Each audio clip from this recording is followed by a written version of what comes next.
Hi, welcome to the making of a collection.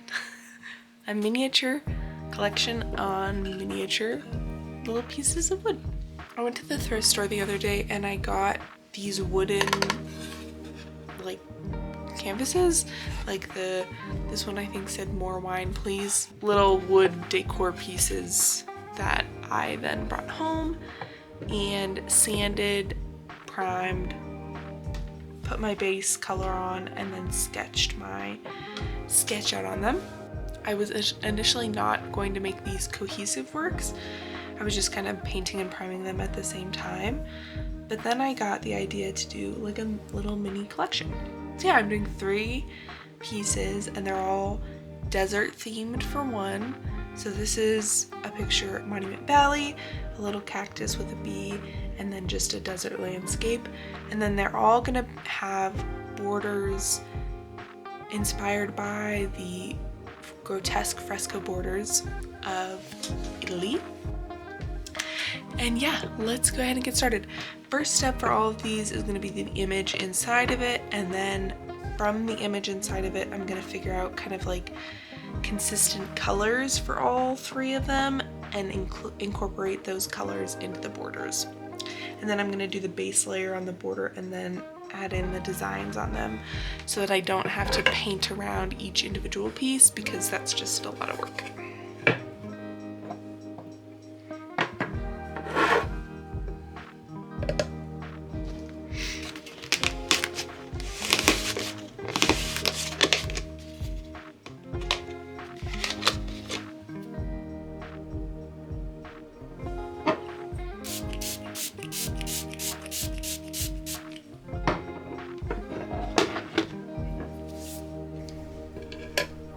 Okay, so let's get into more about these paintings and what inspired everything and how I was feeling as I was going. And then yeah, let's just go ahead and jump to that. I know you've just heard me talk, so I'm gonna keep talking to you. And I hope that's enjoyable and a vibe. Anyway, so this all started out because I was watching Tiny Little Egg here on YouTube, and she was using these similar kind of wooden panels that they used to have like sayings, so like decor pieces, wooden decor pieces, to paint oil paintings on them. And I was like, oh my gosh, that's super cute. I've been really into painting on mini canvases, and I'm not the biggest fan of painting on canvases, so I really liked the idea of painting on a wood panel. Anyway, so I went to my thrift store, The Ark, that's by my house, and I bought these 3 little wood panels that I thought would work well for kind of what I had in mind, which is basically a small canvas. So I got them, brought them home, like I said, sanded them, painted them the orange color, and then I brought them to my mom's house because I was spending time over there, and then I was like, I have to have something to do while I'm there, and so I brought them over to sketch them. And she was like, are you gonna put the same thing on them, like do a little collection? And I was like, well, I don't know, but now that you said that, yeah, like let's do it. And then I kind of started to brainstorm what kind of collection I wanted to do, and it turned out to be desert. Now, I'm not the biggest painter of desert scenes. I don't know if you've gone to my website. I like mountains and animals, but the only desert landscape that I've painted is, if you look on my YouTube profile picture, I am sitting on a dresser, and that dresser is painted in a desert scene. That's like one of the best desert things. I'm super proud of that dresser. I love it. So I figured, why not give it another shot? And then kind of around this time, I also took a trip to the Grand Canyon and then kind of like hit a bunch of national parks and whatnot along the way and on the way back, including Monument Valley, which is what I'm painting right now. So that also kind of helped inspire me and kind of like put me in the mood for painting them. But yeah, that trip was actually really fun. I live in Colorado. If you can't tell from all of the mountains that I paint, And so it was like, I think it was like a 12-hour drive from our house to the Grand Canyon, and like I said, we hit a bunch of stuff on the way, so we went with, and by we, I mean my boyfriend Tyler and I went with our best friend Liz and her partner, and it was so much fun. And granted, there was so much time in the car, and I'm not generally someone who loves to sit around and like do nothing, but regardless, we went to Mesa Verde on the way there. Oh, we hit the sand dunes in Colorado, which if you haven't gone, you should go. It's kind of like a winter thing. There's also an alligator farm that's pretty close to that sand dune, and that's always fun. The last time I went when I was a kid, and I don't remember it being the same vibe, but the vibe that I got was kind of like Tiger King-esque, but a bunch of alligators, but it was fun, kitschy. We didn't actually go to the alligator farm on this trip, but I've done it within the past few years.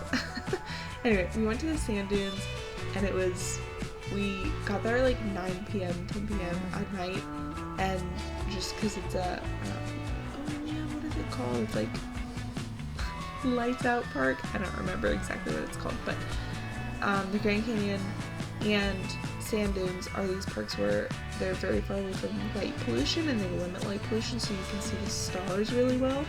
So anyway, we hiked up a dune and just looked at the stars, and man oh man, hiking up a dune in the pitch black with just a red light headlamp is kind of tricky, but regardless, it was fun. And then we stayed at KOA, and then the next day we woke up so early, it was like 4:45, because we wanted to get to Mesa Verde basically as soon as we could. So we got up so early, started driving, got some coffee, and then we hit Mesa Verde, and I love Mesa Verde. It's so cool. If you haven't gone there, absolutely would recommend. Learning about all of that stuff is just awesome. And then yeah, we made a couple of other kind of random stops. We went to the Navajo Code Talkers Museum, that is also conveniently in a Burger King. That's the one that we went to, which was also really interesting. And then finally we went to the Grand Canyon. So we saw in the span of, I feel like less than 12 hours at the Grand Canyon, we saw the sunset. We got there just in time, hopped on a bus, and went to, I think it's called Hopi Point, which is like one of the best places apparently to see the sunset at the Grand Canyon. It was really like musty. Ooh, that's not the word that I'm looking for, but I guess it was dusty, not musty. So it was just dusty, not amazing like sights out looking into the Grand Canyon on that sunset, but it was still so much fun, beautiful. And then apparently they were doing a special, I think it was like National Parks Week when we went, and so they were doing special events, one of which was like a stargazers event, and so we got to see the stars and had a park ranger kind of telling us all about the different constellations and whatnot that were out there, which was really cool. That was a lot of fun, and I'm really glad that we hit it. Also, if you haven't been able to tell yet, I painted these paintings simultaneously, so you would have seen part of this painting that I'm painting right now, the square one, completed while I was working on the Monument Valley one. So I hope that's not annoying to you, and you still get to enjoy the experience of watching it from scratch. So like you can even see it right there on the left, the unfinished Monument Valley painting. But I wanted you to be able to see it in order so that it all makes sense to you. But that's just not how I paint. I paint out of order, and I wasn't thinking about it. Excuse me. I wasn't thinking about it while I was recording it. So anyway, we were at the Grand Canyon. We saw the stargazing tour. That was a lot of fun, and then we went to our hotel, slept very little, and got up before sunrise so we could do a sunrise hike. Oh, maybe Hopi Point was a sunrise one. I don't remember. Anyway, we did a sunrise hike down the Grand Canyon, which I thought was a lot of fun. I'm definitely into hiking, and would one day really love to hike down and back up the Grand Canyon, because I know you can do it. But anyway, we hiked just a little bit down into the Grand Canyon and got to this overlook for the sunrise, and it was awesome. We didn't get to see the sun peaking. We were like 5 minutes too late to see it just coming over the mountains, but I thought that it was still amazing and one of the highlights of the trip, honestly. Yeah, and then we kind of hightailed it out of the Grand Canyon. We did get some coffee. That was the godsend. And kind of just kept going. We saw Navajo National Monument, which was really cool, very similar to Mesa Verde because it was a cave dwelling. And then we hit Monument Valley. We saw the place where Forrest Gump stopped running. That was so much fun. And then we went up to Moab and did Arches and Canyonlands. Canyonlands was a lot of fun. And then yeah, we drove back through Grand Junction on I-70 and went back home. And so it was like a 2.5-3 day trip, but I feel like we still got to see a lot and it was a lot of fun. So that's my trip to the Grand Canyon, which like kind of inspired this painting, but I was painting this before I left, so it's not the reason why I painted it, unfortunately.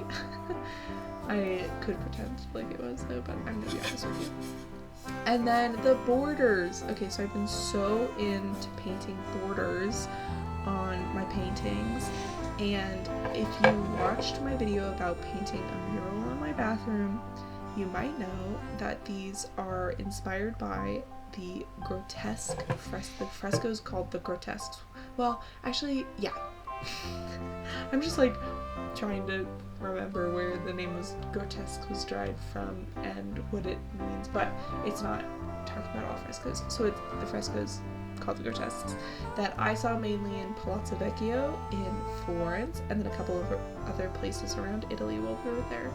And I've been so into painting borders like that around my paintings. So I actually also recently did a landscape painting, which I think is one of the best paintings I have ever done.